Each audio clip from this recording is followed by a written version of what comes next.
Okay, so get ready for this one. We're diving into a piece called God's TikTok. God's TikTok. You heard that right. It got me thinking, like, who would even compare the Bible and God to, well, TikTok? Yeah, it's definitely a unique way to think about faith. It is. And it's not like some super academic article or anything, more like just someone's personal thoughts, which I actually think makes it even more interesting to unpack. Totally. It's like getting a peek into how people are processing faith in today's world. Exactly. And they start off by talking about TikTok, how we all kind of crave those quick hits of information, the entertainment, that feeling of knowing what's up. Right, like we're all plugged into that constant stream of stuff. Always got to be in the loop. Yeah, and the author's connecting that to how we sometimes approach religion, you Yeah. know? Like, is there a part of us that's looking for that same kind of novelty, that feeling of being in with God? Whoa, that's a deep question. Right, and they use these examples, like, think about those TikTok stars, the Island Boys, Charlie D'Amelio. Oh, yeah, I know exactly who we're talking about. Their value is tied to how many likes they get, Millions of them. It's true. They're judged by their popularity. So it makes you wonder, do we even subconsciously do that with faith too? Like, are we drawn to whatever the trending spiritual idea is? It's like we're looking for the spiritual equivalent of going viral. And then it gets even wilder because the author asks, does God need our approval? Like, is he seeking likes too? That's an interesting thought. I mean, if we're talking theology, God is supposed to be totally self-sufficient. Right, he doesn't need anything from us, right? Exactly. But the author points out how God keeps saying it was good in Genesis. Oh, I see where they're going with this. It does sound like he's looking for validation, doesn't it? Yeah. But I hesitate to say God needs anything. I think what's more interesting here is this.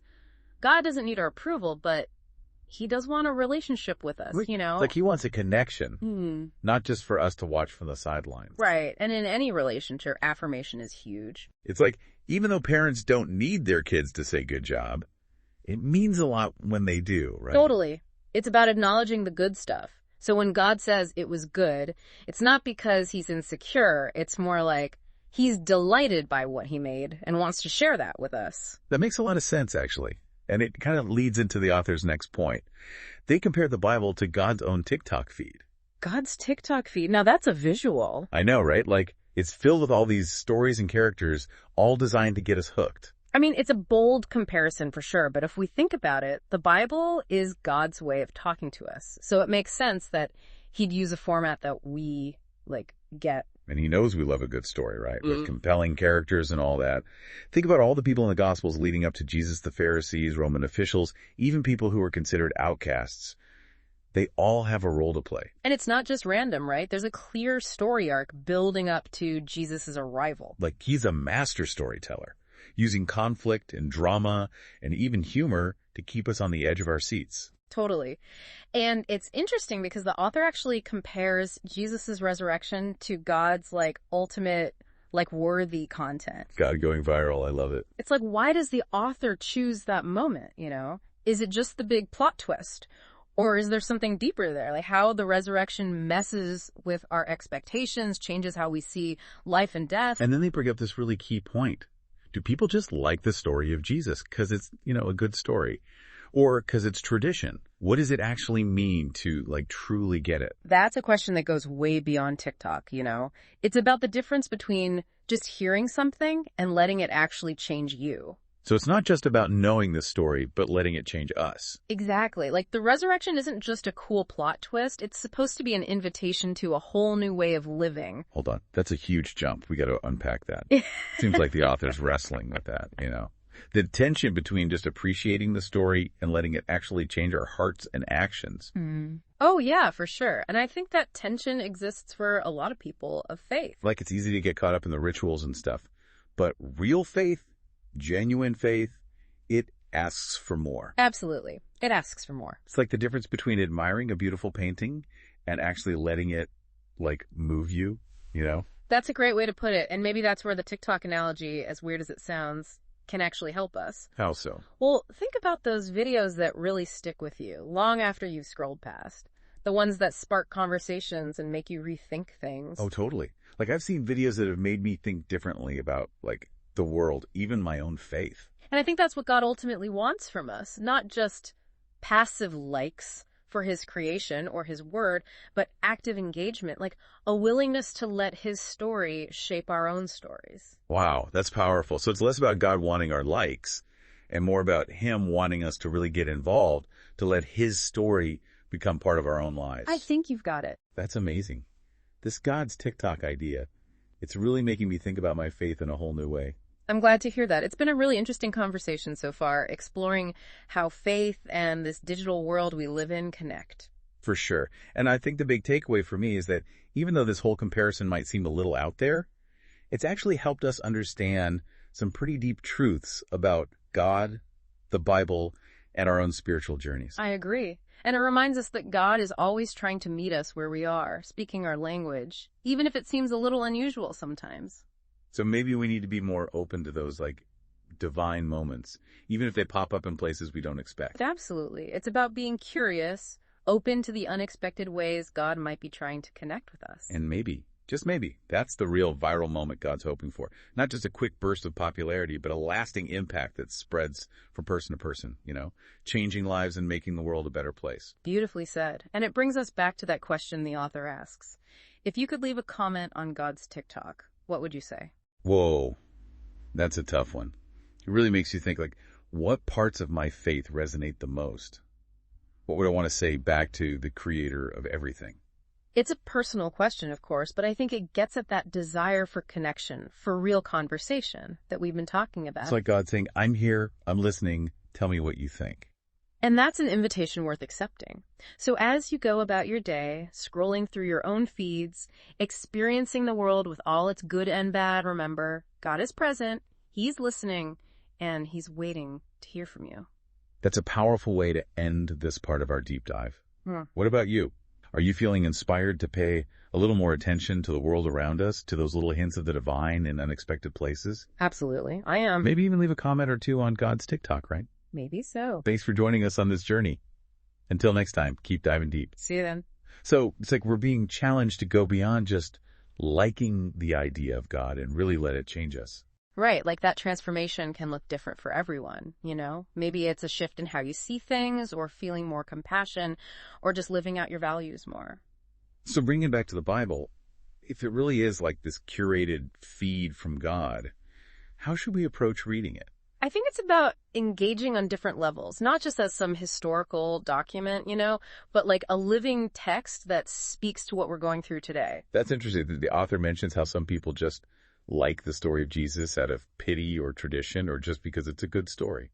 Yeah, and I think they're getting at the difference between surface level appreciation and really letting it change you. Okay, so how do we move past just liking the idea of Jesus to letting his teachings actually impact us? Well, we got to be willing to really wrestle with the text, ask tough questions, even the parts that make us uncomfortable. So no, just see them in the feel-good parts. Got to face the challenging stuff, too. Exactly. It's not just a collection of inspirational quotes, right? It's more complex than that. It makes you think critically, confront your own biases. So maybe it's less about us reading the Bible and more about the Bible reading us. Like exposing those parts of ourselves we'd rather keep hidden. That's a powerful way to put it.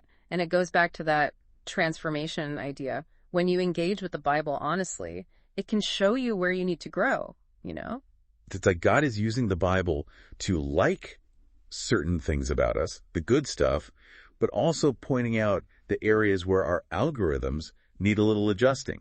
I love that analogy. It's like God saying, hey, here's what I see in you, here's what I love, and here's where I think you could grow. It's funny because earlier we were talking about how God doesn't need our approval, but now it's like he's giving us feedback. Right. But it's not about him needing validation. It's about us becoming the best versions of ourselves. And sometimes that means getting some tough love, even if it's hard to hear. So those tough love videos you see on TikTok sometimes, calling out bad behavior or giving advice. It might sting, but it's a help. Exactly. And that's one of the cool things about the Bible, It's not just rules or history. It's like a guide for living a better life. Wisdom, guidance, even correction, all to help us grow. So less about earning God's likes and more about him helping us level up on our spiritual journey. I think that's a great way to put it. It's not about getting God to follow us because we're so great, but becoming more like him, When we started this deep dive, I was a little iffy about this whole God's TikTok idea. It felt kind of disrespectful, comparing something so sacred to social media. I get that. It's definitely provocative. But I think it's helped us highlight some important things. Like, remember the author comparing the resurrection to God's most like-worthy content? Oh yeah, it makes you think about how we consume those big, impactful stories these days. Right. We're bombarded with info all the time. It's easy to get numb to the stuff that matters. So how do we make space for the stories that can actually change us? How do we go beyond scrolling and really engage? It's about being more intentional with our attention, both online and offline, choosing to focus on the things that feed our souls. This makes me think about that central question from the author. Is God seeking our likes or something deeper, like our hearts? And I think the answer is becoming pretty clear, isn't it? It's not about impressing God. It's about a genuine relationship, one where you can be honest and vulnerable and want to grow. It's almost like God saying, don't just like this, let it change you. Exactly. And change isn't always easy or comfy, right? It might mean facing some hard truths about ourselves, letting go of old habits. It's like those TikTok videos that make you cringe a little, but then they give you a whole new perspective. Yeah. Those can be the ones that help you grow the most. And with God, it's about being willing to be challenged, stretched, transformed. This has been such a thought-provoking conversation. I feel like I'm seeing the Bible and my own faith in a whole new light. I'm glad to hear that. It's been fascinating to explore these connections between faith and the digital world. And for me, the big takeaway is that even though this God's TikTok thing sounds a little weird at first, it's actually helped us understand some really deep stuff. Absolutely.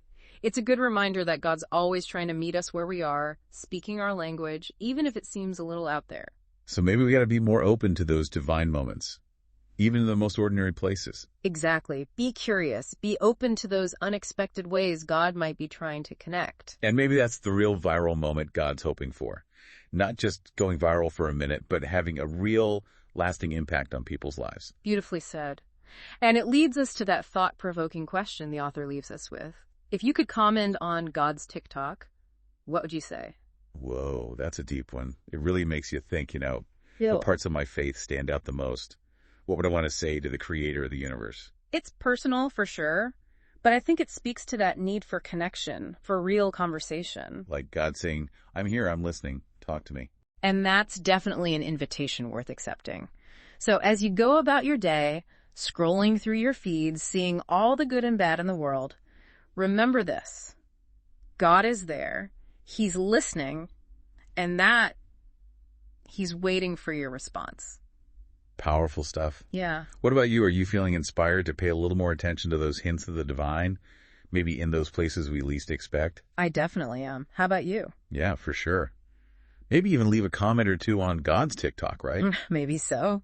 It really makes you think about how we interact with faith in general, not just the Bible. Yeah, if we really take this analogy seriously, it's like God's using the language of, our culture to talk to us. Right. He's meeting us right where we are in the middle of all the scrolling and liking and all that. Exactly. It makes me wonder, some people might think this whole thing is, I don't know, kind of disrespectful. Mm-hmm. Like we're cheapening the Bible or making God seem trivial. Yeah, I get that. We definitely don't want to reduce faith to just likes and trends, But I also think God can speak through anything, even stuff that seems unconventional. So it's not about the platform itself, but our attitude, our willingness to listen. Exactly. It's about recognizing those moments where God cuts through all the noise and speaks to us no matter how He does it. This is making me think about how I read the Bible, Mm-hmm. It's easy to just fall into a routine, read the same stuff over and over without really letting it sink in. I think we've all been there.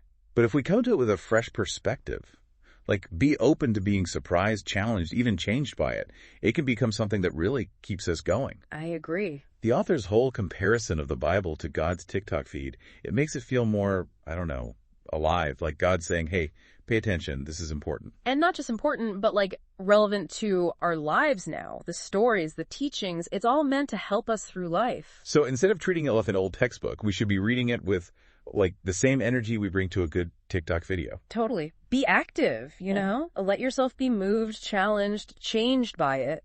It's funny. We started talking about God needing likes, but now I'm realizing it's the opposite.